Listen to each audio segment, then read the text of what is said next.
Então, o tratamento pode ser em forma de contenção. O espírito chega, né, de forma agressiva, você vai ter que conter. É o caso do surtado, que vai lá no consultório da Márcia.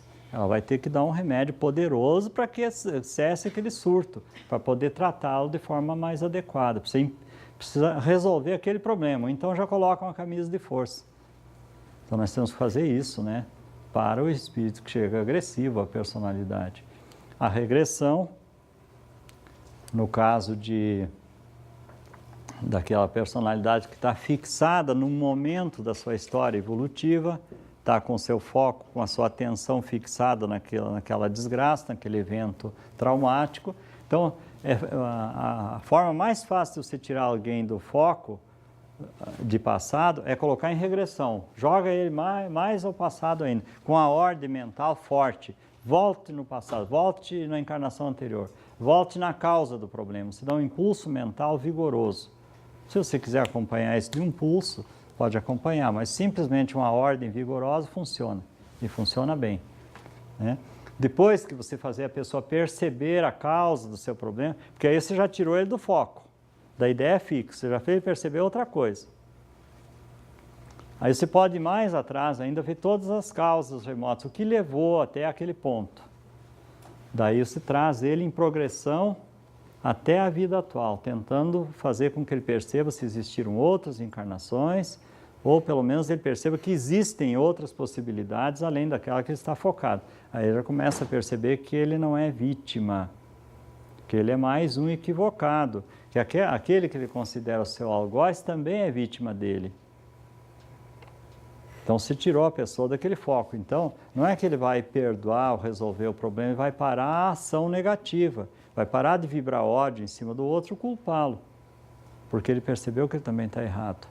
É lógico que esse espírito não vai se iluminar, aliás, não vai se transcender de um momento para outro. Ele vai se iluminar com a informação, com o conhecimento. Daí em diante é que ele vai começar o trabalho de regeneração. Porque ele saiu do foco do equívoco, da vitimização. Fica claro até aqui?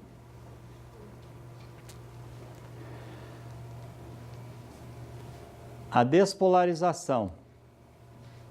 Quando pessoas sofrem eventos traumáticos, está muito fixado naquela ideia, você precisa despolarização. Né? Quase sempre da vida atual. Então, aquela coisa está encravada no psiquismo, você precisa despolarizar, apagar um pouco aquela memória que está muito forte, amortecer. Às vezes faz isso com espíritos também, com personalidades. Mas eu gosto de iluminar, não de amortecer memórias, eu gosto de esclarecer. Então, eu uso muito mais a regressão e a progressão, a busca do entendimento, do que uma despolarização. Eu trabalhei uma vez com despolarização numa pessoa que eu estava fazendo TVP, ela estava indo muito bem na terapia. Depois que eu fiz a despolarização, passou a ter uma dificuldade enorme de percepção do passado, porque houve uma espécie de apagamento das memórias, criou um obscurecimento das suas memórias. Então eu não quero que ninguém apague minhas memórias, por mais ruins que elas sejam. Eu quero entender o que aconteceu. Né? Além do mais, é um apagamento temporário de memória na despolarização, porque lógico e claro que o patrimônio de um espírito é inalienável, né? Você não pode retirar de um espírito a sua experiência, que é ela que lhe conduz para o futuro. Não importa se é boa ou é ruim, todas no fim são boas, porque muitas vezes nós aprendemos exatamente o que não devemos fazer na experiência ruim. Você aprende o que não se deve fazer. A doutrinação, em alguns casos, você precisa incutir uma ideia nova na consciência daquele espírito, né? Então você vai doutrinar. A hipnose, quando você tem que se defrontar com entidades que são muito vigorosas mentalmente, começa a te causar aquela pressão, aquela sonolência na mesa mediúnica, que é comum vir espíritos assim, ou personalidades hipnotizadoras, você tem que se contrapor ao modelo de trabalho dele, né? E para isso tem que estar preparado, treinar a hipnose, né? Firmar bem o pensamento, firmar o foco de atenção sobre ele para tentar se contrapor a isso. E é um tipo de trabalho que geralmente te deixa com dor de cabeça. Quando você tem confronto de hipnose, você vai sair com dor de cabeça. Não é tão simples assim. Precisa treino para isso, né? Mas o consumo de energia mental é muito grande num trabalho onde se tem que utilizar a hipnose. Isso os mentores falaram para nós, que a mente gera um potencial de energia. E quando se usa isso de forma muito intensa, provoca uma espécie de cansaço na rede neuronal, né, no cérebro, e esse cansaço é que provoca aquele mal-estar, aquela dor, tontura, coisa assim. Né? Se gastou energia demais. E por outro lado, você ficou intoxicado com a energia do outro, que é negativa. Porque é um confronto de forças mentais. Né? Então, te gera problemas. Mas é coisa que faz parte do trabalho, né? Claudinho, como é que você faz essa hipnose no trabalho prático? Por exemplo, vamos usar uma prática aqui. Você chegou aqui e começa a insistir que eu estou muito, digamos, você está muito fraco. Você está muito fraco, você está muito fraco. E aí eu começo a dizer, eu repito para você a mesma coisa. Você está fraco, você está muito fraco. Eu vou repetindo, aquele que tiver a força mental maior vai derrubar o outro. Pode ter certeza disso. Como você está encarnado, tem um corpo físico e, em tese, você está bem amparado, quem vai cair é aquele que está com a intenção de prejudicar. Né? Porque como é que se desmonta uma hipnose por repetição? Fazendo a mesma coisa. Nós tem eu acho que é uma técnica de hipnose do astral inferior. Primeiro eles te hipnotizam através dessa repetição cadenciada até que te convença que você está daquele jeito. E fazem com que frequentemente você repita aquilo. Então toda vez que você repetir, você se hipnotiza mais uma vez. Você só tem um jeito de quebrar isso, é pela repetição cadenciada, usar o mesmo método. Aí você retira o outro da hipnose. Eu retiro espírito de hipnose com ordens cadenciadas, acordando, eu não sei qual é o método que foi usado. Eu vou dar o acordando cadenciado. Porque eu faço a hipnose ao contrário. Né? Evidentemente que tem outros métodos. Né? Mas é a parte mais complicada, uma das partes mais complicadas de um trabalho na mesa mediúnica, seja para a personalidade ou não. Quer ver, a personalidade é trazida completamente desacordada. E você tem que tirar daquela situação. Mas então uma pessoa que normalmente repete frases, eu sou muito feia. Está se hipnotizando, é um tipo de hipnose. Sabe como é que eu aprendi isto? Eu peguei esse segredo de hipnose. Nós chegamos no centro um dia, em Lages, e antes de começar o trabalho, nós estávamos conversando com o grupo, estava conversando, né? E eu falei nas proximidades da médium que eu trabalho, eu falei assim, hoje eu estou cansado, eu acho que estou ficando velho. E ela passou a repetir, isso, você está muito cansado, você está ficando velho. Você está muito cansado, está ficando velho. Você está muito cansado, está ficando velho. E eu fiquei observando. Aí ela, o que eu estou falando? Ela caiu em si. Eu digo, para aí, você não vai embora não, tu vai ficar aqui porque nós vamos conversar. Aí ela incorporou o sujeito de novo, ele veio com a mesma história. Ele estava me hipnotizando.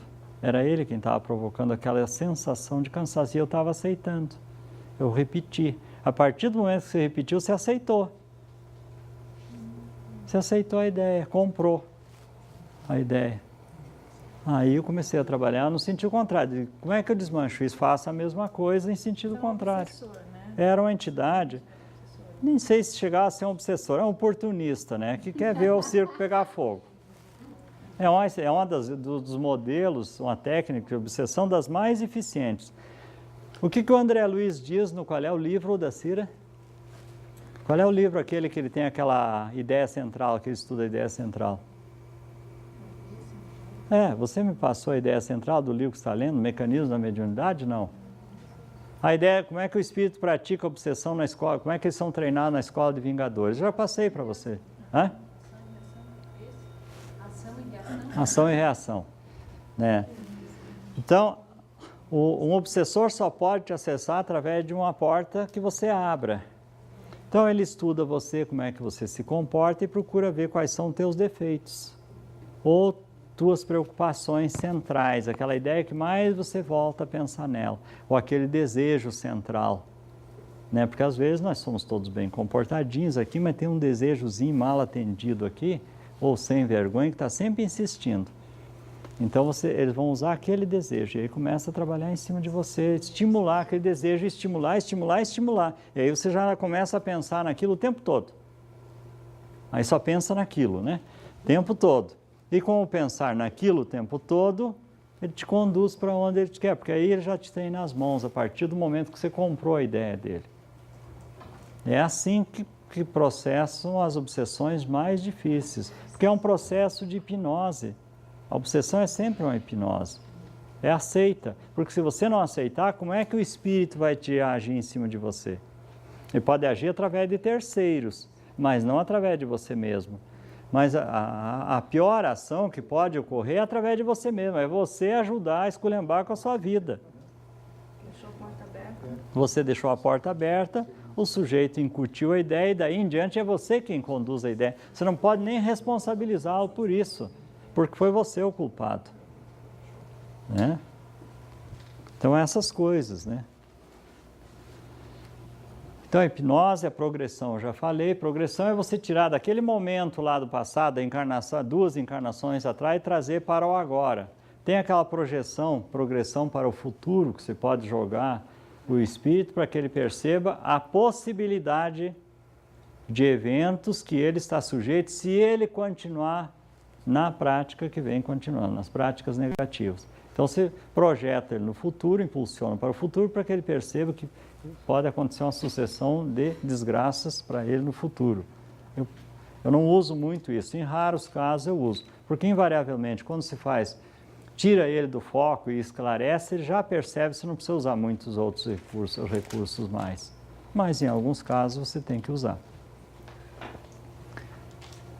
Cromoterapia, sempre você utiliza a cromoterapia para descondensar energias negativas, né?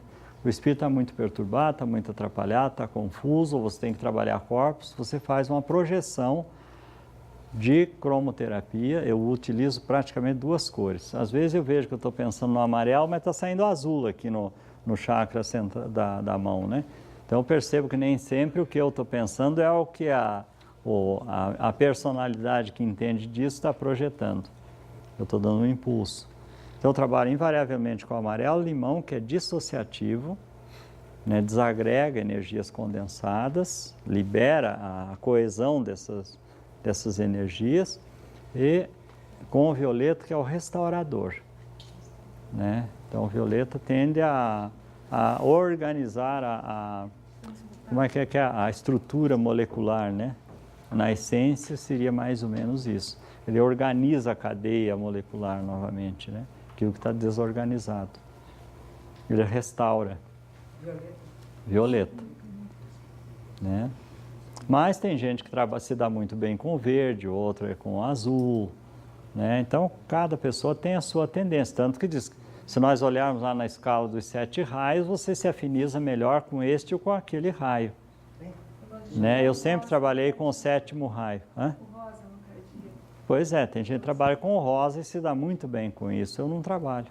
Né? Mas, por isso eu disse, é uma questão de afinidade. Você tem mais afinidade com este tom vibratório, com essa escala vibratória. Né? A reconfiguração, que eu acho fundamental. Então, o espírito ou a personalidade vem para a incorporação toda deformada, você tem que reconstituir, recompor. Né? Então, o Dr. Lacerda fazia um trabalho que eu não concordava.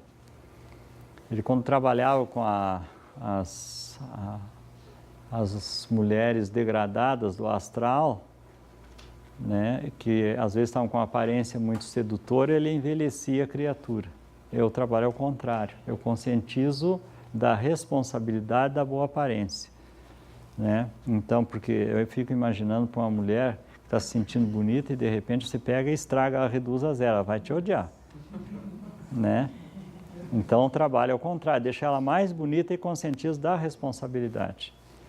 Isso é um espírito que nós chamamos de Dr. Fritz, porque ele falava com sotaque alemão muito carregado, nos ensinou esse tipo de trabalho, que quando você tem muita sintonia ou assédio de personalidades femininas ou da polaridade oposta do astral, mas no caso que eu consultei era sobre o assédio de personalidades femininas, ele disse que estude e verifique se a pessoa assediada está, o que ela andou fazendo no passado, porque essas personalidades podem ser as antigas amantes, parceiras de orgias, pode ser as filhas, pode ser as mães, as vós do passado, as irmãs que estão assediando. Então, esses espíritos já têm sintonia com essa pessoa, já tem uma empatia. Então, uma simples orientação pode modificar completamente o roteiro deles. Então, ele já tem meio caminho andado para convencer essas entidades, porque elas já acatam a vibração dele. Então, para aceitar uma sugestão é extremamente fácil. Então, é fácil dar encaminhamento para essas entidades, para as instituições de reeducação da mulher no astral. Eu achei muito bacana a orientação, né? A mesma coisa, vocês mulheres que têm aquele assédio, né? Pela sedução de vocês, tem aquele assédio de entidades masculinas, né? E aí você vai trabalhar, então, exatamente dessa forma, encaminhando aquelas entidades para... Embora eu veja muito mais queixa do eu não arrumo nada do que eu tenho muito, né? Mas pode encaminhar. É verdade, vejo muita queixa, mas eu não arrumo nada, né? Então, é claro que... mas quem tem esses assédios muito grandes deve, então, se tratar dessa forma, encaminhando esses homens prostituídos do astral para as instituições de reeducação do homem no astral, né? Esses espíritos, né? Alguma dúvida até aqui? Silvana? Despolarização, como tu, Clara? A despolarização é um apagamento de uma ideia fixa, a tentativa do amortecimento, do apagamento daquela ideia. Da múltipla ou da sub? Seja múltiplo, seja sub, um espírito, né? Você está tentando fazer com que aquela ideia não atormente tanto a pessoa, que saia de foco. Eu uso outros recursos, eu uso a regressão e progressão para tirar a pessoa do foco. Agora, se o evento é desta vida, não adianta você dizer, não, mas pense nas coisas boas que você tem, a coisa está ali encravada, e às vezes tem uma ressonância com outra situação de passado. Então aí você precisa verificar a causa. Porque, vamos supor que você tem uma encrenca agora com uma pessoa e você não consegue perdoar. Você sabe que não foi grande coisa, a ofensa não foi tão grande, você sabe que deve perdoar, mas você não consegue. Tem outra causa oculta, tem que buscar a causa oculta. Da parte da outra pessoa também. Não, da tua parte, porque é você que está com encrenca, não é a outra pessoa. A outra pessoa não está nem aí com você, é você que está lá remoendo aquilo, né? Então, você tem que buscar a tua causa, né? Outra coisa muito importante, está a entidade incorporada, você já fez tudo e a personalidade está angustiada ainda, está inquieta, sente que tem uma raiva dentro. Você não vai mandar ela para o astral, você vai colocar em regressão e vai buscar a causa dessa raiva, dessa angústia, dessa inquietação. Às vezes não está no passado, está dentro, está no subconsciente da personalidade. Isso é uma coisa importante, gente. Essas instâncias de subconsciente, de inconsciente, também as personalidades também têm isto. Então você tem que buscar, às vezes, numa regressão da própria personalidade, não uma regressão para o passado da linha evolutiva. Um outro ponto muito importante, e eu percebi isso muito claramente na captação psíquica, que é onde no consultório, que é onde você tem tempo de explorar as coisas, de investigar. Por exemplo, a Silvana tem um sintoma e eu tenho uma personalidade dela incorporada e eu pergunto, e esse sintoma aí, a personalidade, isso não é comigo. Você tem que procurar outra personalidade que tenha aquilo. É outra linha evolutiva paralela. Tem que incorporar essa outra. E tem que incorporar essa personalidade de outra linha evolutiva. São linhas. Isso eu coloquei, eu acho que no Desvendando o Psiquismo, quando a mentora Irmã Teresa falou das linhas de evolução, das linhas de rebeldia. Então, por exemplo, eu tenho uma linha de evolução que ela é religiosa, foi dentro da Igreja Católica, dentro do espiritualismo, do espiritismo. É uma linha evolutiva. Tem outra que foi dentro do militarismo. São linhas diferentes. Então, às vezes, você procura numa linha e não acha. Colocou em regressão naquela linha e não acha, porque não está naquela linha de evolução. Você tem que procurar a personalidade que viveu aquilo. Aí sim, você trazendo uma que viveu, você acessa aquela informação. Esse é um dos nós do tratamento, gente.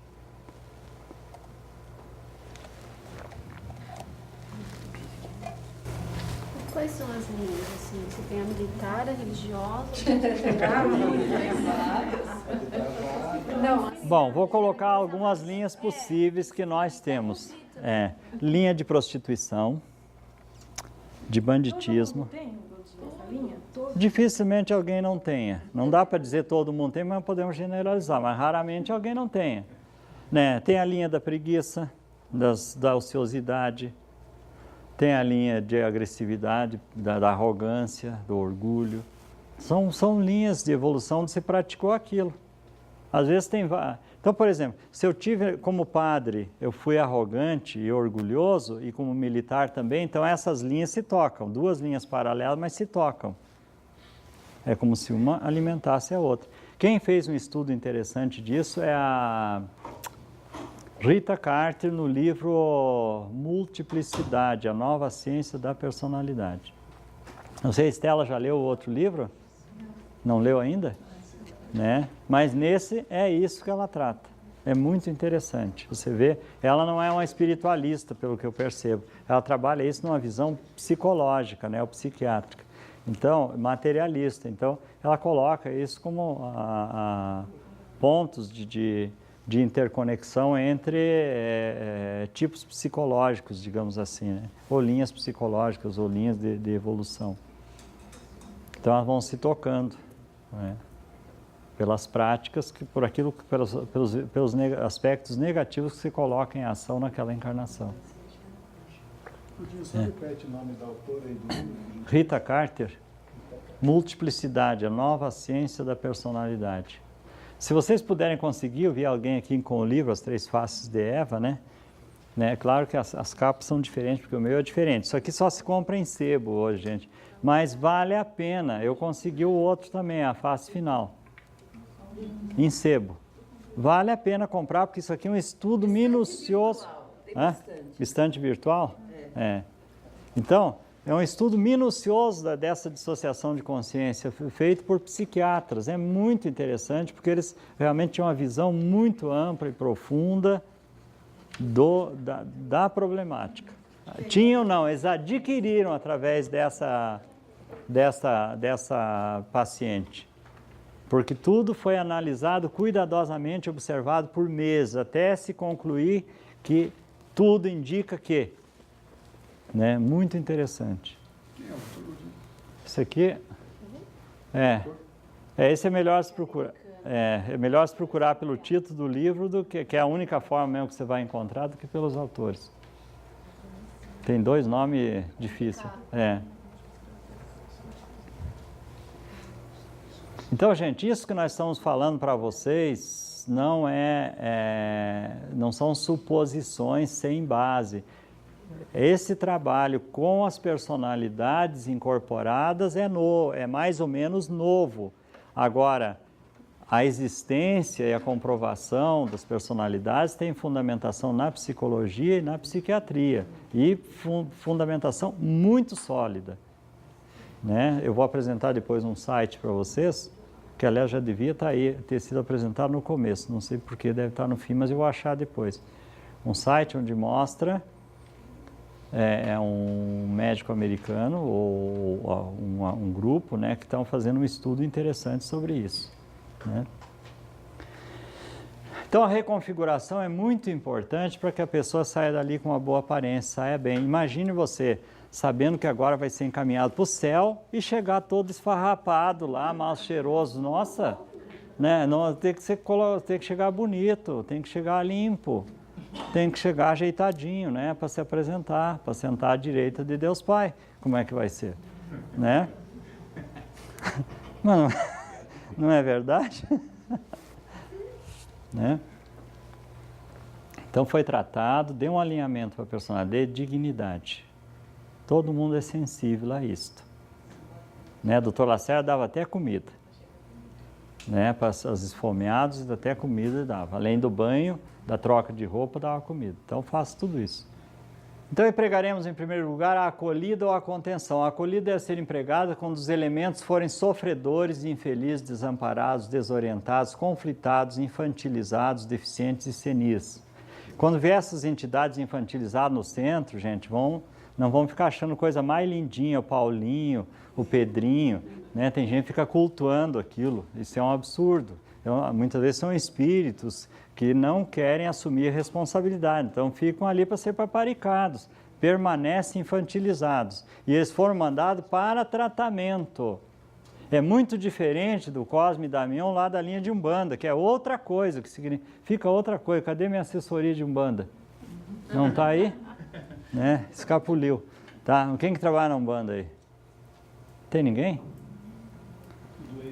Aqui lá representa a pureza. É outra coisa. Né? Então, esse que vem para o tratamento no centro são espíritos rebeldes. Espíritos viciados, acomodados, não querem assumir responsabilidade. Então, você tem que dar encaminhamento. Em vez de ficar... Tive um grupo de apometria em Curitiba que desmontou-se por causa de um tal de Paulinho lá. Porque...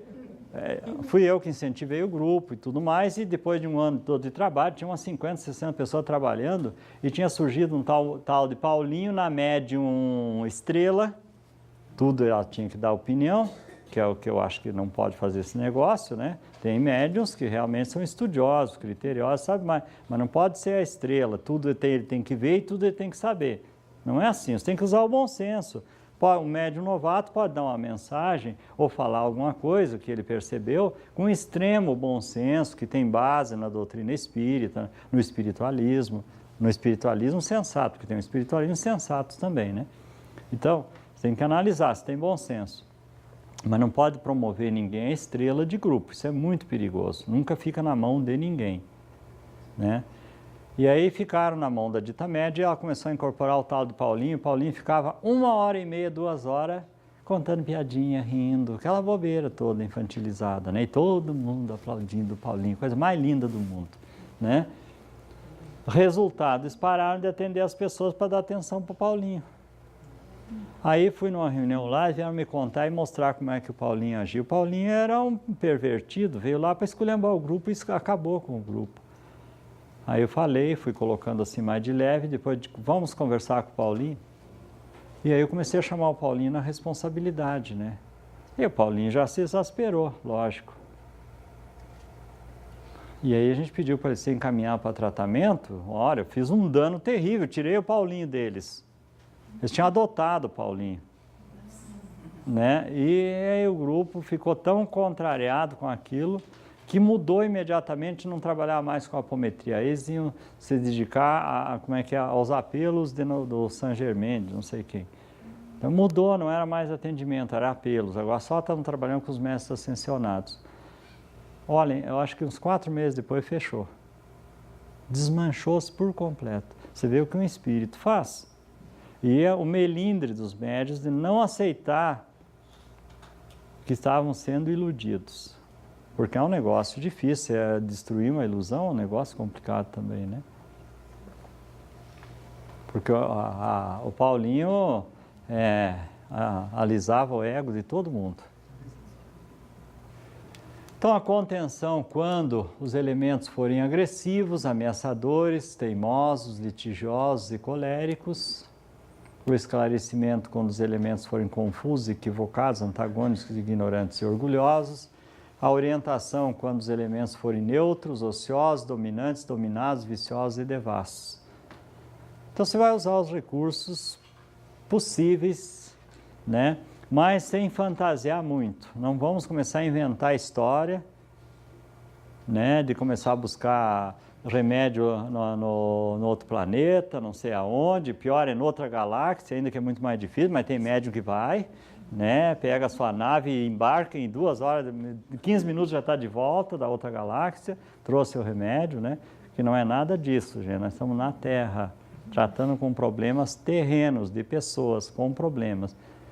Né? Nós não estamos trabalhando, não estamos consertando ETs aqui, que é outra área perigosa. Porque os mentores nos disseram o seguinte: cuidado com o tal de ET, porque vem um ET, ele é quase que aceito de imediato, porque é embaixador de outro sistema, de outra galáxia, de outro planeta. Eu já aceito só por isso, né? Então, aí o ET começa a desvirtuar a coisa ou prender a atenção do grupo e impede de trabalho, porque 1 hora gasto com ET foi 1 ou 2 atendimentos que você deixou de fazer. Às vezes o ET está a serviço de uma personalidade múltipla de alguém, porque é uma forma de ser aceito com facilidade. Ou então já vem logo de santo, de mentor iluminado, super iluminado, como é o Jesus Cristo da Silva, por exemplo, né? Se você não perguntar, ele não vai contar que ele é da Silva.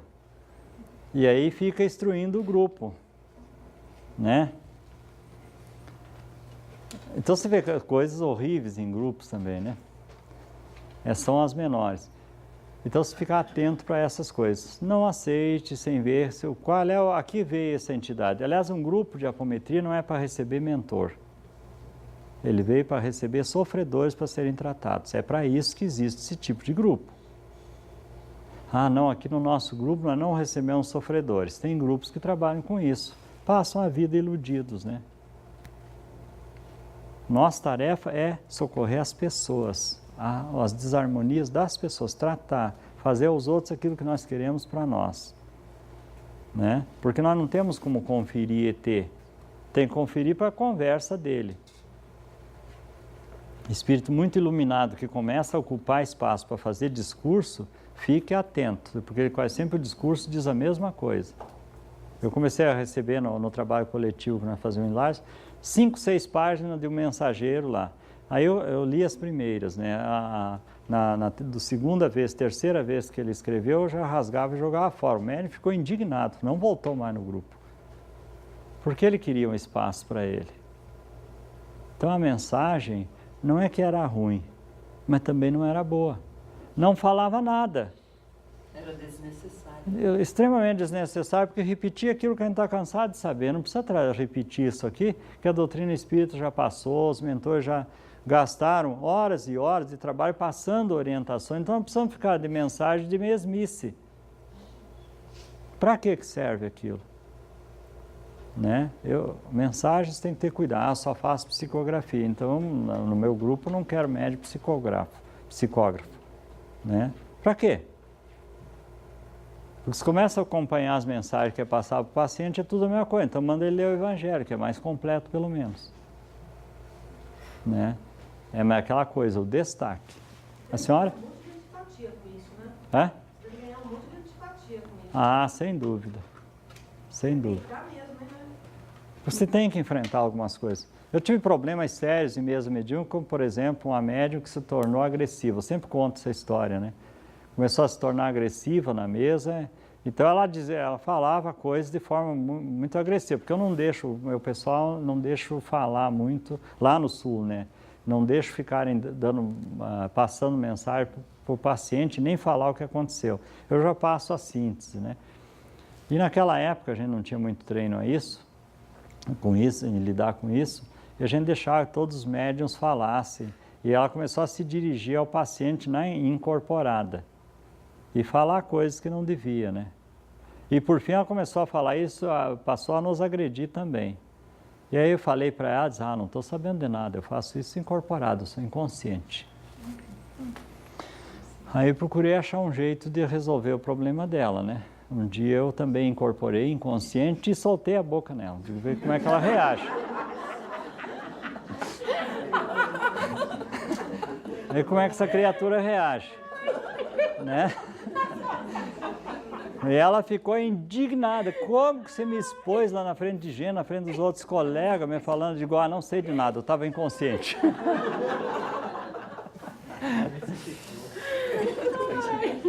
Olha, foi um santo remédio, curou o hábito dela. Curou. Não se cura veneno de cobra com veneno de cobra? Curou. Porque às vezes o pessoal fica muito, sim, eu vou magoar, vou ofender, né? O pessoal pode não estar preparado para ouvir isso, né? Fica aturando. E uma pessoa assim estraga um grupo. Estraga o grupo, que o dirigente não toma pulso de mandar a pessoa embora. Ora, não serve, não serve. Qualquer um de vocês aqui, por mais qualificado, chega lá na empresa, apresentou um monte de títulos, a empresa ainda vai te avaliar, vai entrevistar, ver se você serve. Pelos títulos parece, mas será que é? Ou é só um amontoado de títulos? Não é assim, Pedro? 3 meses de experiência. 3 meses de experiência para ver se serve, se atende os objetivos da empresa. Na mesa mediúnica não é diferente, gente. Não. A Zenaide está me dando problema, tem que aturar, porque eu tenho que ter caridade com a Zenaide. Ela não tem caridade com ninguém. Não quer saber se está esculhambando o grupo, manda embora logo. Não fica. É assim, Zenaide. É assim que nós temos que agir. É assim. Porque nós confundimos caridade com conivência, com tolerância. Nisso tem que ser quase tolerância zero, gente, porque quem vem trabalhar tem que ser disciplinado. Eu tinha uma médium que veio no início do trabalho. Mas eu fumo, queria que vocês me tratassem, mas que me permitisse eu ir trabalhando. Naquela época a gente permitiu. 6 meses para você parar de fumar, nós vamos te tratar todo mês um atendimento se parar de fumar. Chegou aos 6 meses, mas eu não consegui, queria mais 6. Ficou ofendidíssimo, foi embora, nunca mais falou comigo. Queria continuar trabalhando fumando. Tossia que nem uma condenada na mesa, parece que ia botar os pulmões para fora. Como a gente pode trabalhar essa pessoa, esse colega da gente do grupo, que fuma muito, quer participar? Trabalha mandando embora, tá? É o melhor trabalho. Tá? Porque, olha, quer participar, eduque. Trate. Eduque. Ou manda embora. Uma vez uma pessoa que queria fazer trabalho de assistência e fumava como uma louca, né? Porque se você ficar com peninha dela porque ela fuma, eu não vou poder fazer o meu trabalho. Tá? Então, assim, trata ela 6 meses, tá? E em 6 meses ela que se vire e dê um jeito de parar de fumar. Porque o que é importante? É o cigarro ou é o trabalho mediúnico? É uma proposta de espiritualização que é importante, que vai evitar sofrimento, ou o cigarro, que se ela continuar vai fazer ela se sentir caveira de novo? Pensa nisso, e aqui não adianta fazer terapia de jeitinho, não dá. É uma decisão, gente, porque se ela sofrer um transtorno qualquer e for parar no UTI e ficar 90 dias, ela vai ficar sem fumar 90 dias, como é que ela vai aguentar daí? Vai ter 2 sofrimentos. E a espiritualidade, às vezes, dá esses corretivos. Você não para? Eu vou fazer você parar. Né? Então, corrija enquanto é tempo. Pare, resolva. Não quero mais, eu não preciso disso. Né? Esqueça. Porque você já imaginou se chegar lá e o médico... Chega lá no médico, fez a consulta e o médico, você vai ter que cortar as 2 pernas. Mas não tem, não tenho, você está com câncer nas 2 e vai chegar, o câncer vai subir, você tem que cortar agora. E você tem que resolver, tem que cortar. É decisão fácil? É dolorosa? E você vai ter que fazer, porque você quer viver mais um pouco. Aqui é a mesma coisa. Cigarro é só um vício. Trate, investigue se tem personalidades dela que são viciadas, se ela é médium de outros fumantes, daí tem que tratar o outro para que não fique usando a ela, se é de espírito, de quem ela está representando. Investiga. Agora você tem que colocar o máximo de decisão e de boa vontade. Eu já tentei, mas eu já tentei, é leve, né? Decida, né? Não fica na tentativa, decida. E trabalhe intensamente para descobrir o porquê. Também. Procura auxílio médico. Usa todos os recursos. Também existe auxílio. Eu sei. Uma vez eu dei um choque na mulher que quer fazer assistência fumando, eu falei, parece que você é o médico, ele não lava a mão, você quer ser atendido. Pois é. A Zenaide está colocando aqui que é a mesma coisa que alguém que vai no médico para ser atendido, o médico vai mexer em você, o dentista que vai enfiar o dedo na tua boca, porque o médico vai enfiar em outros lugares, né? Tá? E aí o médico não lavou as mãos, não colocou luva, faz qual que vocês aceitariam? Né? Então é a mesma coisa do fumar. Como é que você vai atender os espíritos se a tua energia está altamente contaminada, envenenada? E ela pode captar, Né? Veja bem, não é uma reprovação para você, é para o Eu vício. tenho consciência disso. Né? A gente já conversou sobre o assunto. Se trata até resolver. Vocês estão em fase de treinamento, tudo bem, mas a hora que for atender público, você não pode atender. A minha filha fumava, o psiquiatra deu um remédio, né? Para ela parar, ela parou. Pois é, então um auxílio. Ela parou, mas ela quis parar. Eu acho que tem que partir da pessoa, né? A pessoa Ela tem viu que o pai morrer de câncer. Mas às vezes a pessoa está tão dominada que ela não consegue, porque resistir pressão de encarnados em personalidades fortes, vigorosas. Nós tratamos de um sujeito lá numa empresa do governo em Lages. Ele saía de casa de manhã para ir trabalhar e quando ele se dava conta, fazia 3 dias que ele estava bêbado no bar. Ele alternava a personalidade no meio do caminho. Acabou sendo demitido depois. Impressionante o caso daquele sujeito. E ele era médium e não queria tratar a mediunidade, não queria desenvolver a mediunidade. Era inconsequente. Também ele estava num estado já de domínio muito grande. Então, muitas vezes, nós somos monitorados, manipulados e dominados por essas personalidades ou por espíritos, porque nem sempre são espíritos. Às vezes são os nossos familiares, né, que têm o hábito e descarregam na gente. Odinho, Oi. no caso desse médico que você falou da psicografia, se tivesse pedido para ele fazer a psicografia e não sair do grupo, você acha que isso não poderia estar ajudando ele em vez de só tirar ele do grupo? Eu conscientizei o grupo e ele de que aquela psicografia não era adequada, que ele refletisse sobre a psicografia e verificasse que o que estava sendo colocado ali era coisa comum, não tinha nada de novo e nada além daquilo que nós já estávamos trabalhando. Era um monte de mesmices, né? Ele não gostou de ouvir isso. Ele queria um destaque para ele. Ele não foi pedido para ele, foi pedido para ele apenas evitar aquilo ali, se reprogramar, se tratar. Eu disse para ele, verifica se é uma entidade que está... Eu ainda coloquei assim, vamos botar a culpa no espírito, né? Porque espírito é ótimo para isso, para a gente botar a culpa nele, né?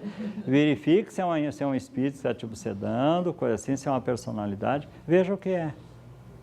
Mas ele ficou ofendido. Ele não saiu do centro, ele ficou lá, foi para outra mesa. Eu vejo ele trabalha numa loja lá em Lages, eu vou lá na loja, ele me cumprimenta, mas eu vejo que é seco. Não ficou mais a mesma coisa. Ele ficou magoado, né? Mexeu com o ego. Eu quero ver se concluo aqui, gente, em poucos minutos, se eu conseguir concluir, né? Então, acho que aqui já está mais ou menos entendido, né? Então, a despolarização dos estímulos quando o elemento está preso em ideias fixas. A regressão quando precisamos retirar o elemento de determinada ideia e momento para que reveja os eventos vividos anteriormente. A progressão para fazer com que o elemento em tratamento avance a partir do ponto onde estiver focado ou regredido. A cromoterapia quando precisamos dissolver aparelhos ou sedimentos de energias negativas. Aparelhos são... O que é chamado de aparelho, a maioria é sedimento de energia negativa. É um foco de contaminação negativa. É chamado de aparelho, né?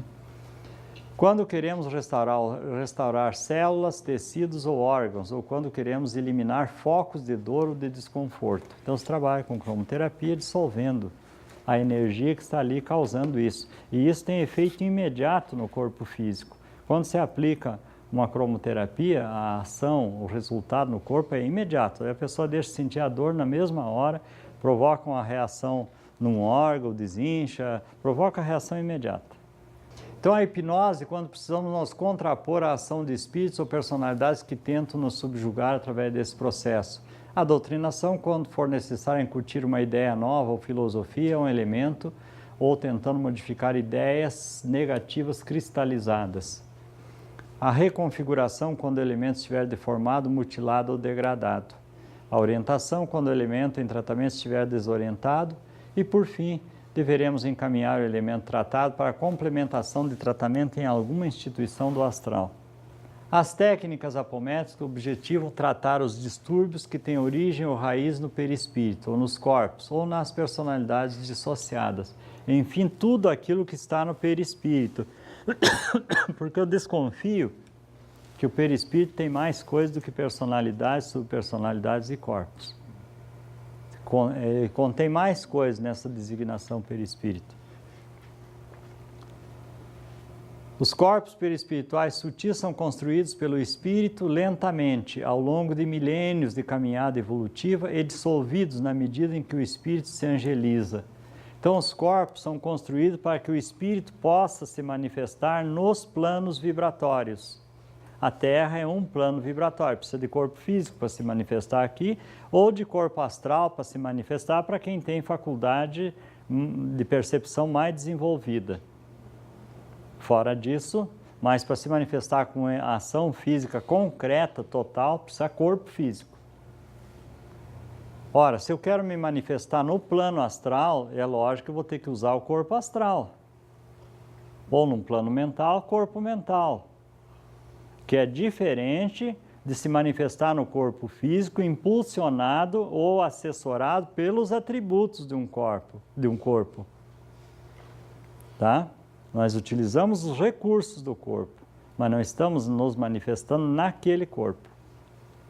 O André Luiz no astral, quando foi levado àquela instituição superior, lá no capítulo 36 do Nosso Lar, ele foi desdobrado porque ele ia se manifestar num plano mais alto, um plano mental, onde estava a mãe dele. Ele precisava descartar o corpo astral naquele momento. Lá não entrava corpo astral onde ele foi. Então é plano vibratório aí, dimensão vibratória, que é diferente dessa manifestação da incorporação, que é na mesma dimensão vibratória. Tá? Nós estamos trazendo a personalidade para se manifestar na dimensão física. Como ele não tem corpo físico, vai ter que usar o de alguém. Então nós estabelecemos uma sintonia ou acoplamento para que ela possa se manifestar. Né? É um improviso que nós estamos fazendo. Né? Então é lógico que a personalidade ainda fica submetida às contenções da pessoa, da mente da pessoa. Ela não pode fazer tudo o que quer, porque o corpo não é dela, é um empréstimo naquele momento. Ela está usando um microfone alheio naquele momento. É muito diferente de se manifestar com todos os seus potenciais numa outra dimensão. As personalidades psíquicas ou secundárias podem ser despertadas ou criadas pelas ações e reações do ego, da consciência ou de uma nova existência, ou pela necessidade de uma nova existência. Está incompleto isso aqui. Então, eu posso, como pessoa física, começar a viver um papel diferente e construir uma personalidade também. Ou eu posso, por entrar em ressonância com alguém, com alguma situação ou coisa, acordar uma personalidade de passado. Mas é possível também que o ego desperte personalidades de passado porque precisa de uma assessoria ou de trabalhar uma determinada situação.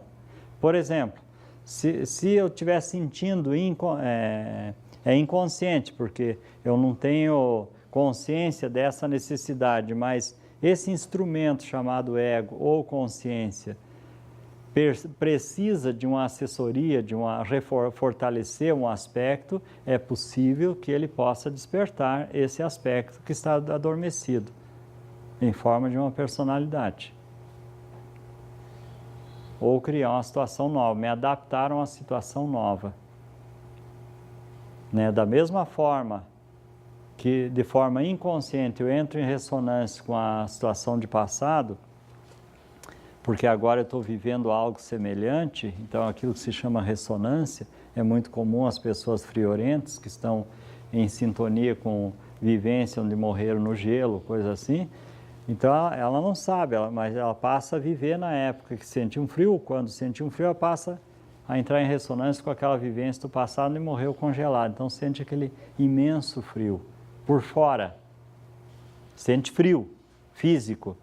Ou quando o frio é por dentro, que é uma situação de astral, é uma personalidade numa área congelada do astral que passa a sentir aquele frio que vem de dentro. Então, quando o frio vem de dentro, geralmente é personalidade aprisionada no astral inferior ou sintonizado no astral inferior. Quando o frio é fora, é físico, é uma situação física vivida no passado que está em subconsciente, que precisa ser trazido para o consciente. Certo? E aqui então nós teríamos aquelas personalidades que orbitam em torno do eixo personalidade física, né?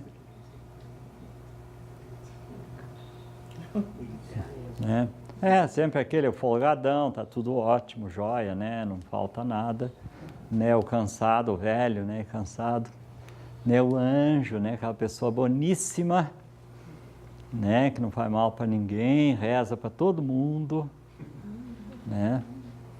Não quero saber de nada, bebê chorão, né? Vítima. E aquela pessoa que fala assim, que adora microfone e palco, né? Né? E o outro que só medita aqui, né? Só medita. Já ascensionou. Eu até conheci um desses assim, que usava o que ele chamava de uma pequena dose de marihuana para facilitar a transcendência. Facilitar a transcendência, né? Então ele fumava um baseadinho, que daí ele transcendia com mais facilidade. Então, tem adeptos de todas as crenças e doutrinas, né? Eles são teimosos, são assim, se luta, eles não querem sair daquela posição, né? Complicado isso. Então já sabemos que um desdobramento de corpos produz o deslocamento do centro consciencial. Foi feita uma pergunta pela internet essa semana, colocada uma situação seguinte. A pessoa, até foi de um grupo aqui de São Paulo, do Flávio e da Ira. Tem alguém do grupo aí? Não? E foi dito o seguinte, né? Em que a pessoa está num estado, acho que terminal, né? Não sei se já está em inconsciência ou não, mas está numa fase terminal. E que veio para a incorporação como se fosse a própria pessoa, esse núcleo consciencial. Como a pessoa está em estado terminal, no estado grave, acho que é um câncer, né? Então é fácil de haver um desdobramento de corpos, que o corpo físico não tem mais energia para prender, para manter-se coeso com os demais corpos. Então, facilmente, o conjunto de corpos se desprende e ela pode realmente ter vindo para o atendimento apométrico e não se sabe se ele ficou totalmente inconsciente, mas com certeza parcialmente inconsciente em maior ou menor grau ficou. Só nesse caso, porque o corpo já não retém mais o conjunto de corpos. Aí pode vir. Então, provavelmente veio a própria pessoa para o tratamento da mesa mediúnica. Não uma sub e nem uma múltipla, ele próprio. É esse desdobramento aqui, com deslocamento do centro consciencial. Aí veio todos os outros corpos, menos o duplo etérico e o físico. Mas veio com o corpo astral e tudo. Então, se fosse falar com ele nessa hora, ele estava muito atordoado, quase que inconsciente, ou inconsciente. Portanto, não é o que ocorre num desdobramento com incorporação. Os elementos desdobrados que incorporam são personalidades, não corpos. Espíritos, personalidades múltiplas e sub-incorporam e sintonizam, mantendo a pessoa, personalidade múltipla e sub, a pessoa se mantém lúcida. Nesse caso, a pessoa não estava completamente lúcida. Pode ser que nem lúcida estava. Mas também ninguém comprovou isso, né? Ninguém perguntou esse detalhe, talvez, né? Os infundados receios sobre o avanço da técnica apométrica não têm razão de ser. A doutrina espírita, como qualquer outra ciência, está submetida à lei do progresso. Portanto, em qualquer campo de pesquisa, a qualquer momento, pode surgir novas verdades. Para lembrarmos isso e nos mantermos alerta contra qualquer julgamento apressado, colocamos aqui um texto do próprio Kardec. O Espiritismo, caminhando com o progresso, jamais será ultrapassado. Por quê? Se novas descobertas demonstrarem que está em erro acerca de um ponto, ele se modificará nesse ponto. Se uma nova verdade se revelar, ele a deverá acolher. Então, uma proposta científica, né? Isso está na Gênese, no capítulo 4, item 9.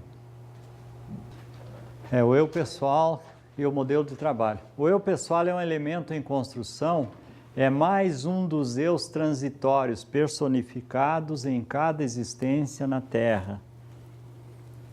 Então, nós precisamos aprender a separar isto para poder entender claramente. Eu falei antes que nós não deveríamos ter cuidado para não tomar nada como pessoal quando nós estamos lidando com o psiquismo, com incorporações, com a alternância de personalidade ou com a incorporação de espíritos.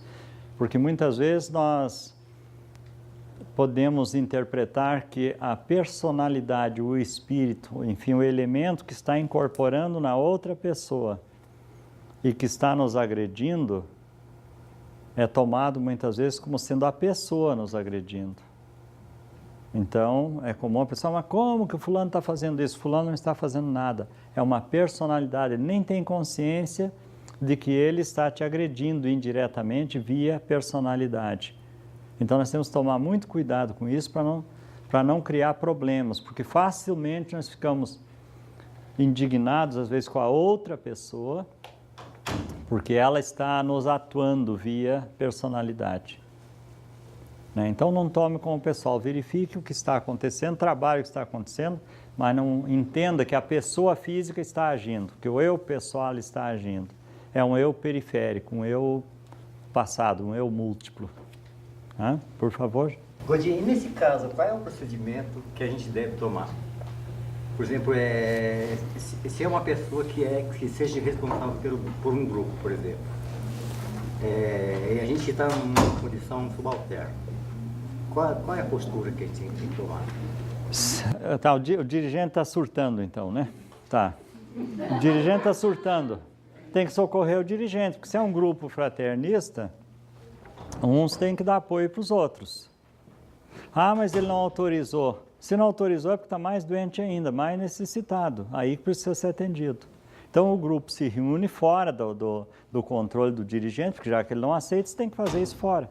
E atende essa pessoa. O grupo toma a iniciativa de atender. Porque é assim, qual é a finalidade de um grupo de apoio mútuo? Porque a finalidade não é fazer o outro que se quer para você. Então, se o outro desequilibrou-se, nós temos o dever de tentar ajudar. Isso não é invasão de livre-arbítrio? Isso não é invasão? Doente tem livre-arbítrio? Tem. De que jeito? Você não bota camisa de força no sujeito, no interno, no hospital, tem que ir. Não tem. Quem está em desequilíbrio não pode ter livre-arbítrio. É a mesma coisa, aí nós temos que considerar o livre-arbítrio do ladrão que encosta no seu carro, arromba a porta, tem que deixar. Não, ele tem livre-arbítrio. Não pode. Eu não posso impedir o ladrão, mas eu também não posso obrigar alguém a se curar, posso? Não pode obrigar a se curar, mas tem que tratar. Aquele que está em desequilíbrio precisa da cooperação fraterna do outro. Isso é a mesma coisa, se é seu familiar, vamos substituir. Não é mais o desconhecido, é o familiar que está doente e ele não quer se tratar. Não quer porque ele está em desequilíbrio, ele não sabe o grau de perturbação. O que se faz? Se interna. À força, se for preciso. Então, não é invasão de livre-arbítrio quando essa pessoa não tem mais equilíbrio. Ele não é mais senhor do arbítrio dele.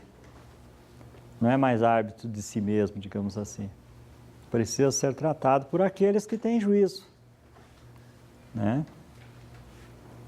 Porque dentro da doutrina espírita se prega muito essa coisa, vê na desobsessão, não, o espírito tem livre-arbítrio, tem que respeitar o livre-arbítrio. O espírito está massacrando o outro, tem que respeitar o livre-arbítrio? Não, você tranca ele, impede ele de fazer isso, vai usar os recursos que você tem para impedir que isso aconteça, até que traga essa pessoa, esse espírito, para a razão. Né? Tem que ser impedido, porque senão ele vai fazer estrago, vai fazer proeza. Né? Houve tentativa assim no sentido que a minha ideia assim, foi dar um tempo, houve que acontecer durante um mês, certo? Não houve melhora, Então tem que tratar o sujeito. Se não houve melhora, tem que falar com ele. Tratou, não melhorou, então é atitude. Ou é algo que nós não conseguimos acessar, vamos conversar. Olha, fulano, nós não estamos satisfeitos com a condução do trabalho, achamos que é desta maneira, que é mais lógico, mais sensato, o Evangelho diz que é assim, né? Então vamos ver o que está acontecendo, porque tem gente que não aceita. Aí, quando as pessoas não mudam, mudam-se as pessoas. Você vai tomar a providência que for necessária. Ah, mas e onde é que fica a fraternidade? E onde é que fica a fraternidade desse que está destruindo um grupo de uma proposta de trabalho? Tem que tirar quem está perturbando. Então não deixe, se o médium está perturbando, ou o doutrinador está perturbando, o dirigente está perturbando, quem é obrigado a ficar? Ninguém. Isso foi uma orientação da espiritualidade. Quando eu acho que até falei de manhã, quando alguém estava perturbando o trabalho. Eu tive um moço que frequentava um grupo de estudos e ele dizia que não bebia, mas chegava lá num cheiro de bebida insuportável, né? E começava a incomodar todo mundo. Queria a casa e já apelava para o evangelho. Onde é que está a caridade de vocês comigo? Vem aqui porque eu preciso de ajuda. Então vai para a fila do atendimento, não venha para grupo de estudo. Você não pode estar estudando aqui porque você não se comporta numa sala de aula, que as pessoas querem atenção, querem silêncio para poder ouvir o que está acontecendo. Seria a mesma coisa que um de vocês trazer uma criança que está chorando o tempo todo. Aqui não é lugar para trazer criança, a não ser que essa criança se comporte. Aí eu vou pedir para retirar a criança. Pode ser que a pessoa fique ofendida, mas não é lugar de trazer criança. Vai ficar ofendido injustamente. Então é a mesma situação. Esse moço foi retirado lá, eu tive que chamar a polícia para tirar ele de lá um dia, de tanto caso que ele criou. E a promessa é de agir com mais rigor na próxima vez. Aí cessou, aí ele ficou bonzinho, não apareceu mais, depois aí foi se tratar. Porque você tem responsabilidade com um grupo de trabalho, então vai deixar um esculhambar uma proposta séria de 10, de 15? Né? Então não deixa. Nós temos que trabalhar apoiando uns aos outros. Agora, quem não quer ser apoiado, ele tem o livre-arbítrio de não querer ser apoiado. Aí, nesse caso, ele tem que ser afastado, tem que se afastar. Mas primeiro nós vamos tentar negociar isso para ver se ele se trata. Né? E outra coisa, não precisamos ter medo. Ah, agora estamos sem dirigente. Você não precisa de dirigente. É bom ter um coordenador, facilita as coisas, né? Eu acho que sempre é importante ter um coordenador de trabalho, um dirigente de trabalho, que sabe mais. Mas ele só precisa ter um coordenador que sabe mais quando o conhecimento dele está sendo útil, quando a proposta, a condução está sendo útil. Fora disso, você não precisa dele. Porque a partir do momento que eu não aceito mais a posição de alguém que está dirigindo um trabalho, é porque eu estou pronto para dirigir também. Na minha mesa, eu sempre fiz uma coisa lá em Lages, né? Eu sempre usei a seguinte atitude. Toda vez que despontava uma liderança lá me confrontando, eu já quebrava a mesa. Você escolhe aí as duplas que se afinizam com você e vai para outra sala, vai para outro dia de trabalho. Não tem mais condição de trabalhar junto. Ah, você está dividindo. Não estou dividindo, estou multiplicando. Claro. O sujeito já sabe mais, sabe igual ou mais, então vá para outro lugar, não é? Como que ele vai ficar no meu comando se ele sabe mais? Tem outro jeito de trabalhar que não combina com o meu. Vai para outra sala, vai para outro espaço, para outro dia. Pode ser até a mesma sala, mas no outro dia, no outro horário. Claro. Normalmente eles saíram e montaram seus grupos de trabalho. Alguns resistiram por um tempo e outros nem resistiram por muito tempo. Porque às vezes a pessoa só quer confrontar. Né? Então ele não tem aquela persistência, não tem determinação para permanecer com a proposta de trabalho. Ele quer confundir, não quer liderar um grupo. Então precisa ser removido. Né? Não é assim que se faz na empresa? Você vai deixar alguém perturbador na empresa, incomodando, atrapalhando. Retira-se. Como é, o funcionário muda ou muda seu funcionário. Aliás, diretores também, né, Pedro? Presidente, você muda, né? Não trouxe o resultado, está fora. Para que vai manter o sujeito? Né? Então, porque eu acho que um trabalho mediúnico é uma coisa muito séria demais para deixar as coisas continuar acontecendo. Então, eu vejo lá com o meu pessoal. Eu tenho uma colega de trabalho num dos grupos que está saindo do alcoolismo. E ela tem um alcoolismo violento, né? Porque quando ela perde o equilíbrio, ela quebra tudo, bate em gente, né? Então ela se perde completamente. É uma médium que não havia cuidado da mediunidade dela. Então, foi dado um tempo, ela veio para o grupo de estudo, foi dado um tempo para ela parar de beber. No meio do grupo de estudo, ela ainda fez uma quebradeira. Ó, fulana, toma rumo, nós vamos te atender. Porque ela perde a noção das coisas, né? Então, agora, isso faz uns 3 anos, já faz 1 ano que ela está trabalhando na mesa. Ela continua alcoólatra, só que não está bebendo. Mas ela diz, tem horas que eu tenho um desespero por bebida e a vontade de quebrar tudo, né? Quer dizer, ela está curada? Não, ela está sob controle, então ela pode trabalhar, e vem trabalhando, então vai dando vazão, ela atende muito, puxa muito espírito alcoólatra. Claro, semelhante atrai semelhante, né? Não vai ser muito diferente. E aos poucos, então, ela vai tomando rumo, vai se fortalecendo. Agora, ela não pode quebrar a regra da mesa, né? Da equipe de trabalho. Porque se você deixar uma vez, a pessoa faz a segunda, a terceira, né? Tem que ser mais rígido nisso.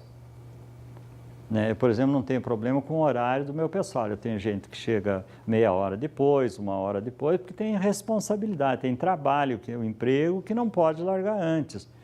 Agora, se a pessoa não tem responsabilidade e começa a chegar fora de horário, ele não vai ficar no grupo. Ele tem que ter um bom motivo para isso. Pode sair antes? Pode, não tem nenhum problema. Tem responsabilidades, outros têm que pegar ônibus, que é difícil, né? Então tudo bem, sai. Esse não é o problema. Agora, a questão é de responsabilidade. Então, o eu pessoal é um elemento em construção, é mais um dos eus transitórios personificados em cada existência na Terra. Então, nenhum de nós, nome de filme, né, está pronto. Nós estamos em construção. O dia que for assinado o nosso atestado de óbito, aí então, aquele eu encerrou a sua construção aqui na Terra, conectado a um corpo físico. Mas ele vai continuar ainda em construção no astral. Eu conversava com a personalidade minha que foi ligada a jogo, que é o que ia na biblioteca, no astral, fazer pesquisa, e ele disse que tinha mais de 200 anos de existência fora da matéria. E eu perguntei por que não foi reacoplado ainda? Porque não alcança a mesma vibração. Participa do ego, né, influenciando, dando as sugestões dele, mas ele não pode fundir-se, porque não tem vibração igual. É diferente. Então não tem ainda, não pode fundir-se, integrar-se nesse eu maior, na individualidade. É diferente porque é inferior? Não é que é inferior, é diferente. Ele tem comprometimentos que não são meus, tem tendências que não são as minhas. Né? Então ele entende que ele precisa se trabalhar até que ele alcance um grau de compatibilidade, né? Para poder se integrar nessa estrutura maior que é chamada individualidade. Eu não sou a individualidade, eu sou uma personalidade. Né? Então, às vezes, nós confundimos isso. A individualidade, porque na doutrina espírita se fala muito a individualidade, esquecendo das personalidades. Você não é uma individualidade, você é uma personalidade, você é parte da individualidade. O que isso se chama, se é corpo búdico, individualidade, não sei. Nós não sabemos ainda nem a personalidade, como é que funciona direito, vamos saber o resto. Nós estamos cogitando de muita coisa, já estamos entendendo algumas coisinhas, estudando as propriedades de cada elemento para saber como é que funciona, como é que se apresenta, como é que se comporta. Com isso a gente vai começando a entender, né? Mas é um longo trabalho. Então o ego é o contexto que influencia o eu pessoal. E tudo indica que é formado ou influenciado por um conjunto de personalidades múltiplas, não por todas, por um conjunto. Se o Evangelho diz que não será colocado carga pesada em ombros frágeis, com certeza esse ego não pode ter sobre si o peso de todas as personalidades, de todos os erros de passado. Ele vai ter uma parcela. Na medida que esse ego for se fortalecendo, pode ir abrindo espaço para outros, que é o caso do despertar de novas personalidades múltiplas que não estavam presentes. Então, dependendo dos eventos que nós provocamos ou que nós somos submetidos, vão acordando novas personalidades, porque você já está fortalecido, já pode trabalhar com aquilo, já suporta o impacto daquilo. Nessa questão de formar um grupo para trabalhar em áreas pesadas, com relação a esses trabalhos de magia, que ainda acontecem muito, né? Mas muito mais por personalidades que entendiam desse assunto do que por pessoas, embora existam algumas pessoas que ainda fazem isso. Os mentores nos disseram o seguinte, uma certa vez que estávamos conversando sobre o assunto com eles, que pelo treino que nós temos de desobsessão, de lidar com isso, de desfazer esses trabalhos, lidar com essas energias mais pesadas, que hoje nós suportamos o impacto desse trabalho de uma forma muito melhor que no começo. Que uma pessoa destreinada na lida com isso não suporta o impacto de vibração negativa desses elementos, né, de vibração densa, pesada, porque a pessoa acaba adoecendo. Se você, depois de se estar treinado, você resiste bem isso. É a mesma coisa a questão de malhar, né, fazer musculação, adquirir força. Tem pessoas que têm uma enorme resistência porque treinam aquilo, tem uma resistência física. Quem não treina não vai ter essa resistência. Na questão vibracional também, você vê a questão imunológica. Tem pessoas que estão submetidas, às vezes, a alta pressão e mantêm o seu sistema imunológico firme, e outras facilmente estão tendo dificuldade com a questão imunológica. Por que o corpo não reage, não resiste? Tem alguma coisa minando e ele não desenvolveu resistência. O próprio André Luiz diz, energias estagnadas é um campo propício para os processos de vampirismo, para esses vírus do astral, porque o vampirismo não é só por espírito, é por esses vírus do astral que ficam sugando a tua energia, porque está ali, se produz um excesso de ectoplasma, que deveria trabalhar a mediunidade e não trabalha, aí vira um campo de provas desses seres inferiores do astral, que ficam sugando a energia, aí baixa tua imunidade, por isso fica te sugando, né? Então, na medida que você vai trabalhando, tu renova a energia constantemente, você não deixa espaço para isso, né? Outra coisa é a questão da energia estagnada, né? Se ela fica estagnada, pode provocar uma paralisia. O próprio André Luiz fala disso. Ou entra em decomposição, gera uma série de doenças, ou se condensa e gera outra série de doenças, ou fica à disposição, então, dos vampiros do astral. Eu não estou falando de vampiro aquele dos dentes, aquela coisa toda. Vampiros pode ser vibriões de todos os tipos, esses insetos do astral, né, que se alimentam dessas energias, né? O eu pessoal e os demais eu são diferentes do eu cósmico, indivisível, fulcro da consciência espiritual, denominado de individualidade.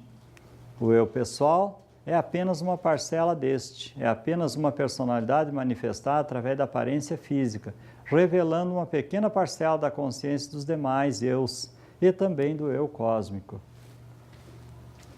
Então, aí me parece mais lógico o entendimento do ser humano dessa forma.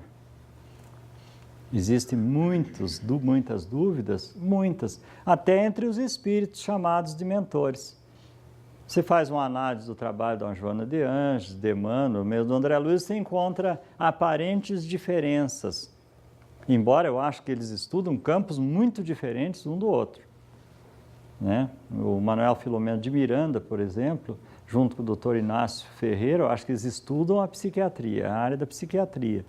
A Joana de Anjos é a área da psicologia, né? E o André Luiz estudou, me parece, bastante a questão a mediunidade, a obsessão, os efeitos da mediunidade, os efeitos da obsessão, essa questão da estruturação dos corpos, dos chakras, que o André Luiz faz estudos muito interessantes, os mecanismos da mediunidade, que é o estudo do André Luiz.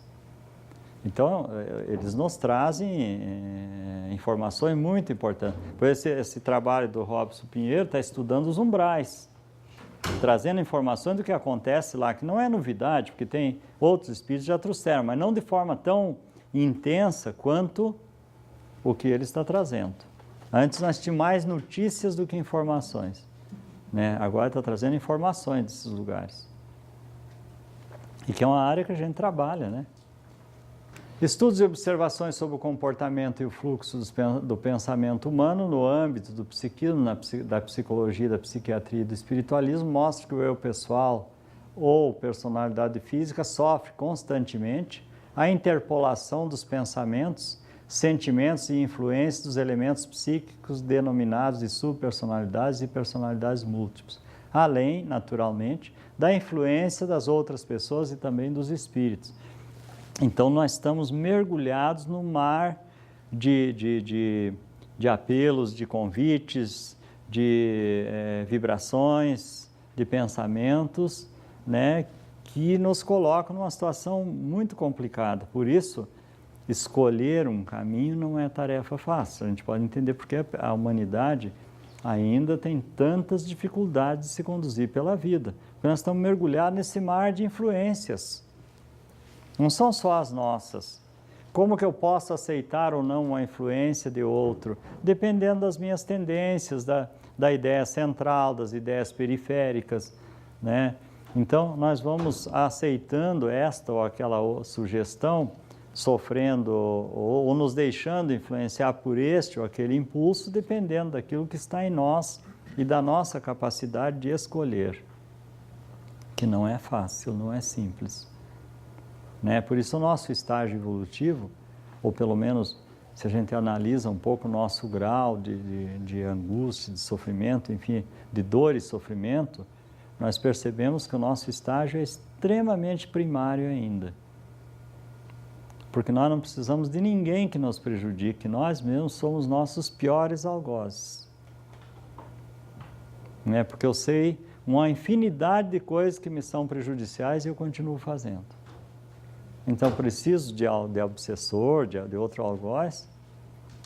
Ah, Deus está castigando. Eu não preciso de castigo de Deus. Eu me encarrego disso. Né? Para nós apômetros, o fenômeno anímico ganha um novo significado ao oferecer a possibilidade terapêutica prevista por Kardec. Então, eu acho que o Kardec sabiamente sinalizou, apontou rumos. Ou os espíritos apontaram rumos através da inteligência dele, da forma dele colocar as coisas. O resto deve ser construído daí em diante, vem sendo construído. Então nós não podemos permanecer o tempo todo naquilo que o Kardec escreveu. Nós temos que ir mais além do que ele escreveu. Ele estabeleceu uma base de estudos que nós devemos, a partir dali, tentar ampliar essa base, ampliar a compreensão de tudo, sobre tudo o que existe, sobre todos os fenômenos e principalmente sobre nós mesmos, sobre o nosso psiquismo, o nosso funcionamento. Ali é só a base. Então não posso passar a vida inteira estudando Kardec. Eu estudo no sentido de buscar se há uma fundamentação ali também. Mas eu tenho que ir em frente, né? Complementando isto. Então, as múltiplas são as personalidades vividas em outras existências. Têm identidade própria, aparência, hábito, idade e até polaridade sexual distinta da personalidade atual. Suas existências são temporárias, podem perdurar dias, meses, anos ou séculos. São múltiplas. Corpos, milênios. Porque eu só posso perder os corpos, os 5 corpos da estrutura perispiritual principal, depois que eu sair do planeta, quando eu precisar sair do planeta, que eu alcançar um grau de evolução muito alto. Senão eu não posso perder. Né? Enquanto eu precisar me manifestar encarnado ou na astralidade do planeta, eu preciso de corpo astral. E até onde vai a astralidade do planeta? Nós temos ideia? Então, espíritos muito evoluídos ainda têm corpo astral. Embora, como dizem os oradores espíritas, vai quintessenciando, né? Mas ainda está muito longe de perder o corpo astral ou integrar, né? Você vai precisar usar enquanto precisar se manifestar na atmosfera do planeta. Agora, a personalidade não, é diferente. É enquanto você não conseguir despersonalizar-se, integrar-se. Aí ela vai acontecer ainda a manifestação da personalidade. As subs são os desdobramentos ou projeções da atual personalidade. Sua idade e polaridade correspondem à mesma da consciência física e suas existências são breves. Agora, eu posso construir uma sub e vou alimentando até o final da vida e ela vai persistir depois. Vai ser um periférico da personalidade. Então, por isso que muitas vezes se traz uma personalidade múltipla para a incorporação, você consegue desdobrá-la, ela se desdobra em outros elementos de vibração menos intensa. É as subs dela, que foram alimentadas e continuam de alguma forma sendo alimentadas. Né? Eu teve um caso, mais um que nos marcou muito sobre o desdobramento de alguém desencarnado, sobre a permanência desdobrada de alguém desencarnado. Uma moça que trabalhava conosco no centro, e ela fez um câncer, né? Ela vivia pedindo para morrer mesmo, não tinha acerto na vida com ela. Tinha tudo, mas era profundamente infeliz, ela queria voltar para o mundo espiritual.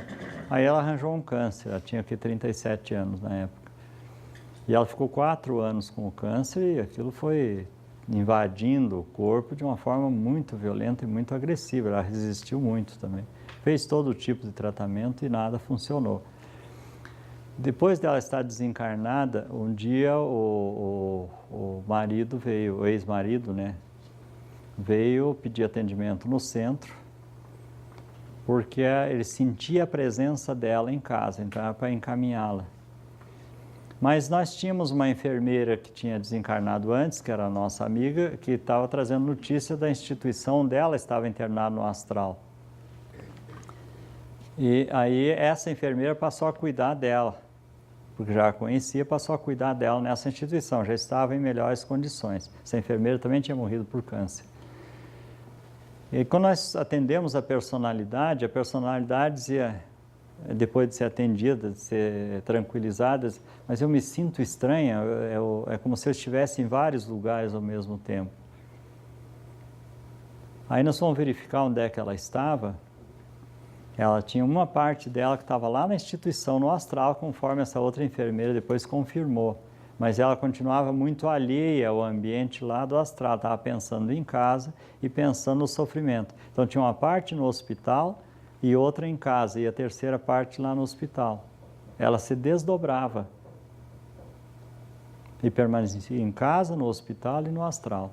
E a enfermeira depois confirmou que realmente ela estava se desdobrando, que ela não entendia muito desse assunto, ainda estava em estudo, mas ela estava se dividindo dessa forma, se multiplicando, né, e se projetando nesses outros 2 lugares. Quer dizer, um desdobramento depois de desencarnado. Uma dissociação, né? É uma dissociação de consciência, né? Ela levou muito tempo para se ajustar, porque depois, no segundo momento, veio a revolta, que ela botou para fora aí, né? Toda aquela raiva contida durante os anos, a raiva da vida, não veio à tona de imediato, porque ela prosseguiu com o câncer no astral. Veio à tona só mais tarde, acho quase 1 ano depois que ela tinha desencarnado, aí ela foi trazida para tratamento na mesa mediúnica intensamente, porque aí ela perturbou mesmo, ela surtou de vez. Né? Aí ela dava problema no astral, lá onde ela estava internada, segundo essa outra entidade, né? Mas é o que ela manifestava em casa. Ela incorporava na filha menor e a filha ficava enlouquecida, né? Num estado de raiva, de agressividade, de inconformismo impressionante. Uma personalidade pode ser o resultado de um papel repetido ou de um conjunto de papéis aprendidos e desempenhados por muitas vezes. Um aprendizado envolve uma mudança física na estrutura neural do cérebro, e uma vez consolidada é difícil de reverter. Então, olha aqui, a parte física do fenômeno, né? Um papel é um conjunto de atuações ou comportamentos ligados às exigências de determinadas situações. Tanto um papel pode ativar uma personalidade, quanto uma personalidade pode criar um ou vários papéis. Então, na medida que você começa a desempenhar um papel e repetir, você vai personificando esse papel. Não sei, tem alguém aqui que é ator? Já foi? Não? Poxa, nós precisamos trazer atores para cá. Mas o que nós Está pobre o nosso auditório. Hã? Não, profissionais. Então, os atores frequentemente têm que fazer terapia após o desempenhar de um papel, porque personifica demais a vivência daquele papel, né?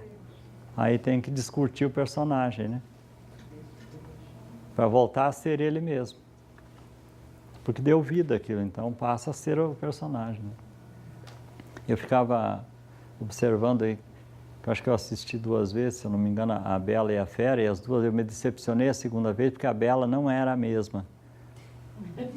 E nem a Fera. Tinham mudado a Bela e a Fera.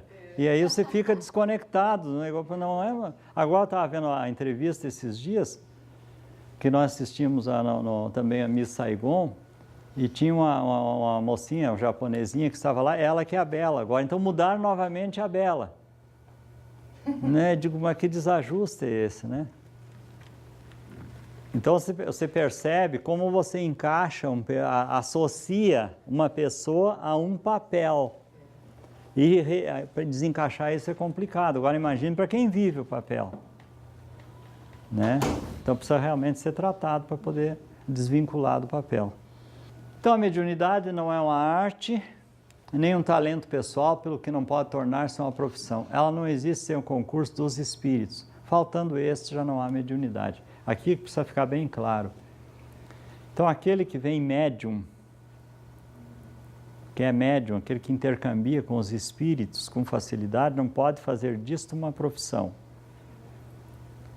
Quando nós trabalhamos no consultório usando a sensibilidade para captação, não é trabalho com espíritos. Faltando estes, já não há mediunidade. Porque o pessoal confunde muito. É tudo mediunidade, vidência é mediunidade, intuição é mediunidade, tudo é mediunidade. E não é assim. Isso está no Evangelho. Todo médium é um sensitivo, mas nem todo sensitivo é um médium.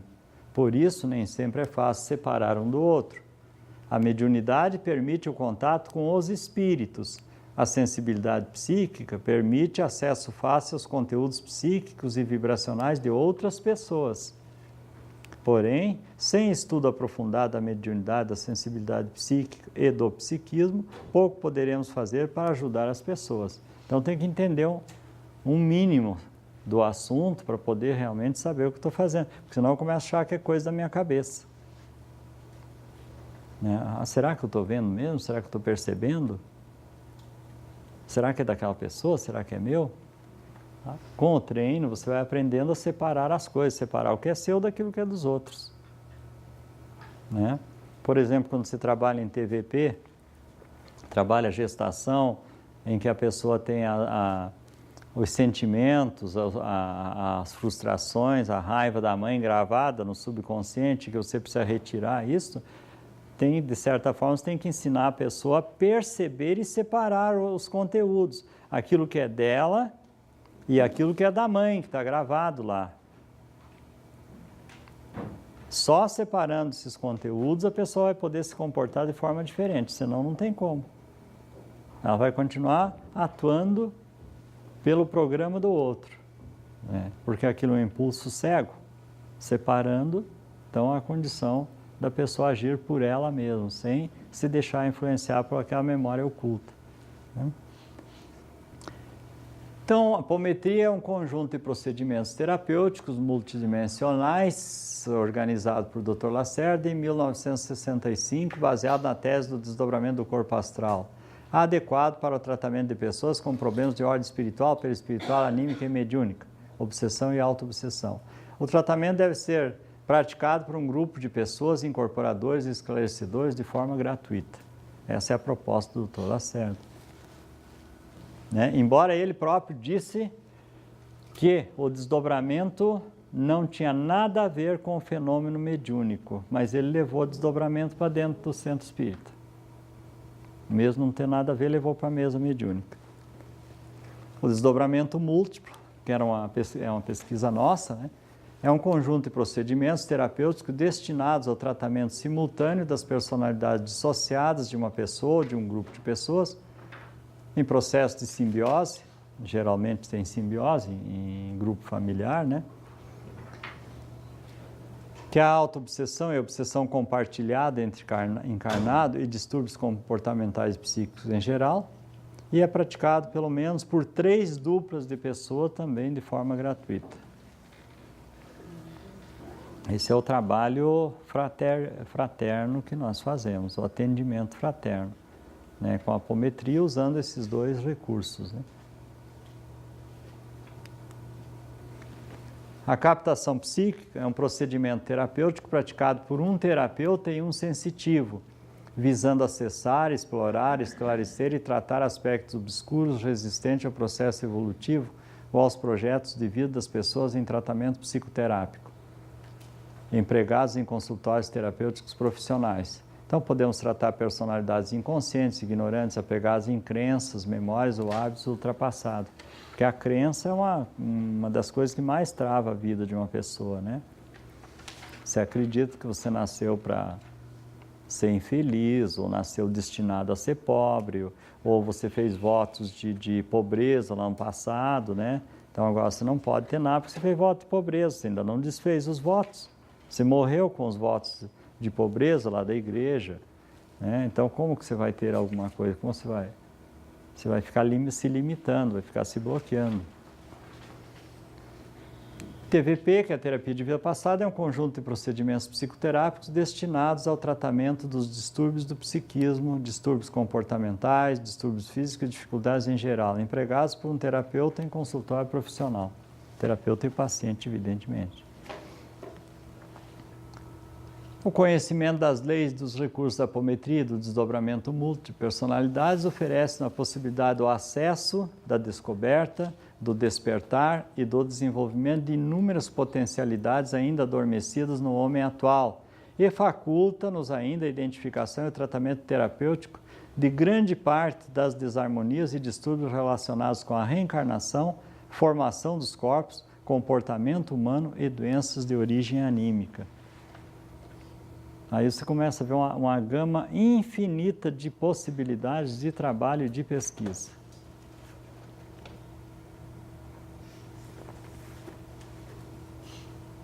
Eu acho que foi o almoço que fez mal para vocês. Ninguém mais fala. Ou iluminou, então, as consciências, você já percebe tudo, não precisa perguntar mais nada. O teu não iluminou, né, Pedro? Iluminou mais aqui. No começo do dia nós estávamos conversando sobre a questão que os grupos hoje não estão tratando tanto os espíritos obsessores, mas estão fazendo mais aquele tratamento de personalidades. Personalidades e nos tratando a nós mesmos. Sim. Você poderia falar um pouquinho sobre isso? A orientação da espiritualidade é que o seguinte, que devido ao processo evolutivo, essa movimentação do juízo final, então grande parte de entidades, ou a maioria das entidades mais renitentes, rebeldes, que não tinham condições de permanecer na Terra, porque não iam se regenerar, foram ou estão sendo retiradas da Terra. Então os umbrais estão sendo esvaziados. E aquele livro do Robson Pinheiro conta isso, porque ele conta aquelas áreas de contenção, as como é que é? Ele tem um nome que ele dá lá. Aquelas habitações lá, o que ele chama? Pega aqueles navios, aquelas coisas que estão no fundo do mar e mantém o pessoal preso lá. Então é um local de vida, mas é uma vida confinada, que os espíritos estão confinados ali, não podem sair daquela região. São espíritos que vão ser exilados, eles não podem mais reencarnar, não têm condições. E não é permitido que eles saiam dali, porque se saíssem e entrassem em contato com as pessoas, prejudicariam demais pelo veneno que exalam, né? Que vibram. Então não é permitido sair daquelas regiões. Quem sai dali é porque tem condição de reencarnar. Então a maioria dos obsessores com condição de recuperação estão encarnados. Tanto que nós vemos aí essa bandidagem, esse comportamento inconsequente e irresponsável em grande escala, porque reencarnou todo mundo. E os demais vão ser exilados. Então, por isso não aparece obsessor desencarnado, aparece obsessor encarnado. Então, por isso nós temos que tratar as pessoas, porque como o obsessor encarnado quase sempre encarna dentro de casa, né? O seu obsessor particular vem para dentro da sua casa, então ele fica te infernizando dentro de casa, desde da pré-gestação, gestação, primeira infância, e continua te obsedando depois. Você vai ter que tratar essas questões. Então, por isso nós temos que aprender a trabalhar com as personalidades múltiplas e as subpersonalidades. Lembra quando eu falava na questão da Rose, né? Da Rose sobre o cigarro que ela não consegue dominar, ela pode estar sendo vítima de obsessão de um encarnado familiar que seja fumante, da personalidade fumante dele. Ele não fuma, ele consegue dominar, mas ela é mais frágil, então ele consegue dominá-la e obrigá-la a fumar. Eu já fiz um esforço e não consegui. Então nós temos que rastrear. De repente não é a personalidade dela, é ver quem está fumando através dela. Ela é só o veículo, é a médium dele, dessa pessoa. Então não é nem muito difícil de você localizar. Por exemplo, quais são as características de fumante? Fumante tem um tom acinzentado, às vezes ele tem um cheiro estranho, que é do próprio cigarro. O não fumante, que fuma através de outro, apresenta essas características. Tem ou um cheiro forte, ou um mau cheiro, ou coisa assim, mas que muitas vezes sinaliza esse algo do tabaco, da nicotina. Tem a pele seca e o cabelo seco. Pode ser que você tenha isso. Pode ser que você não tenha ou tenha num grau menor, mas o outro fumante tem isso sem dúvida nenhuma. O fumante que não fuma, porque está usando você. Então o veneno, a maior parte, descarrega em você. Esse veneno mais grosseiro em você, o mais sutil fica nele. Por isso ele reage lá também. Então se você procurar no grupo familiar, você já pode achar quem é o teu obsessor. Seu obsessor particular. Aquele obsessor de estimação, né? Fumante não tem limite também. Hã? Fumante não tem limite. Como encontrar? Não, ela vai encontrar de qualquer maneira, porque se você colocar o médium treinado a rastrear, ele vai localizar também. Porque nós botamos a mente e funciona como um radar tranquilamente. Colocou o radar a funcionar, você vai captar o outro e vai trazer. Não tenha dúvida disso. Se tiver tempo, vamos fazer a experiência aqui. Eu quero fazer a experiência com ela, e tem mais uma pessoa que tem um problema aí, que queria fazer a experiência, vamos fazer. Então, para a gente entender esses processos, porque isso é um problema que está dentro de um grupo mediúnico. Então é importante que a gente aprenda a lidar com aquilo com os problemas que nós já temos e estamos tendo dificuldade de resolver. Eu não sei se vou encontrar a solução, mas nós vamos tentar buscar. Tá? Não solução espiritual, porque aqui nós não vamos fazer atendimento espiritual. Nós vamos fazer um atendimento, a ideia é fazer um grupo, fazer o atendimento de captação, que é esse atendimento individualizado, que pode ser usado na mesa mediúnica ou no consultório, ou então, depois, se der tempo, a gente montar uma mini mesa mediúnica para mostrar como é que é o trabalho em duplas, o simultâneo, a incorporação simultânea. Tá? Vamos fazer isso e ver o que nós conseguimos aprender com isso, né? Porque a minha proposta é que o grupo seja um núcleo de pesquisa. Então, se você não estiver disposto a ser pesquisado, se for sorteado, diga não aceito. Né? Porque nós vamos ver sua folha corrida aqui e a sua também. Tá? Vai ser lida para o público. Né? Rodinho, dentro dessa proposta, então, que está sendo trabalhada, né, que nós estamos tirando, então, esses espíritos que, teoricamente, não têm mais condições de ser regenerados, como é que estão os laboratórios no submundo? Os laboratórios estão mais restritos às pessoas encarnadas que buscam. É claro, se ler com cuidado o livro do Robson Pinheiro, as portas estão abertas, lá você vai entrando e vai sendo incentivado. Mas você tem que chegar lá, você tem que buscar. E se eles tentam ainda mandar mensagem para nós aqui, claro que tentam. Isso não tenha dúvida. Os meios de comunicação hoje são... Celular tem para toda parte, né? Então, eles vão usar o recurso que for possível para tentar chegar, influenciar grupos, influenciar governos, influenciar a mídia, influenciar jornalistas, influenciar pessoas que têm projeção para darem maus exemplos ou então pregarem ideias distorcidas, aquela coisa toda, né? Que nós sabemos, isso vai acontecer, mas nós estamos num momento de prova, então nós temos que saber escolher. Isto me serve e isto não me serve. Hoje nós temos uma abertura total para as escolhas. Eu faço da minha vida o que eu quiser, eu tenho todas as oportunidades. Não tem mais nada proibido, nada que não esteja ao alcance da mão. Tudo está disponível, né? Então, eu que escolho. Né? Quando chegasse a hora do juízo final, não foi dito que tudo que estivesse ocultado seria revelado. Pois tudo está revelado. Agora cada um escolhe o que é bom para si, né? O que achar que é bom. Então eu posso ir buscar. Se eles não vêm aqui, não é permitido, mas eu posso ir lá, né? Por isso que a espiritualidade fala que nós vamos caminhar para sermos honestos, né? Porque a apometria ajuda a gente a se conhecer e a se trabalhar. Né? Porque nós não fomos educados para nos trabalharmos, para nos conhecermos. Nós somos educados para sermos pedintes, né? Peça tudo para Deus, confia em Deus, que vai dar tudo certo. Acho que tem que confiar em Deus. Nós temos que fazer a sua parte. Né? Nós fomos criados na cultura da pobreza, que para ver Deus tem que sofrer, não é? Então essa coisa do sofrimento, do apego, do sofrimento, quando o tempo todo é dito que Deus nos criou para a felicidade. Por que o apego com o sofrimento? Ah, só o sofrimento redime, a inteligência redime mais. Mas nós aceitamos que é o sofrimento que redime.